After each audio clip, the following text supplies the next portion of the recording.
ஐயா டிவில ஒரு படத்தை முழுசா பாக்க விடுறானுங்களா? எத்தனை விளம்பரம்! 2 மணி நேரம் படத்துல 1.5 மணி நேரம் விளம்பரமே போட்டா படம் எப்படா பாக்குறது?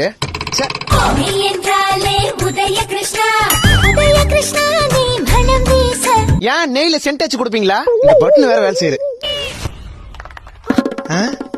ஐயோ கரே, ஏமா இந்த 3 விரல்ல துவைச்சிருவாங்க. வேற 3 விரல்லையா? காட்டிடுமா? நானும் யாருன்னு காட்டுமா? இந்த காட்டுறீரு. மச்சான் வாடா விளையாடலாம். பால் போடு. ஏ மச்சான் பால். ஐயோ கரை. ஏம்மா அத 3 விரல்ல துவைச்சிருவாங்க. 3 விரல் இல்லையா? காட்டுடுமா? அச்சமில்லை ஓடு. அம்மா வெள்ளை பனியன்ல அழுக்கு. ஏம்மா அத 3 விரல்ல துவைச்சிருவாங்க. கீப்பாங்க 3 விரல்ல மூதேவி. வெளியில ஊர் சுத்து போகும்போது வெள்ளை துணி போட்டுமா கூட எத்தனை தடவை சொல்லிக்கிறேன். கரை நல்லதுமா. நல்லதா? வெளியே துவைக்கிற கஷ்டம் எனக்கு தாண்டா தெரியும். போ அந்த துணியை நீயே துவைப்போ. ஏம்மா அத 3 விரல்ல துவைச்சிருவாங்க.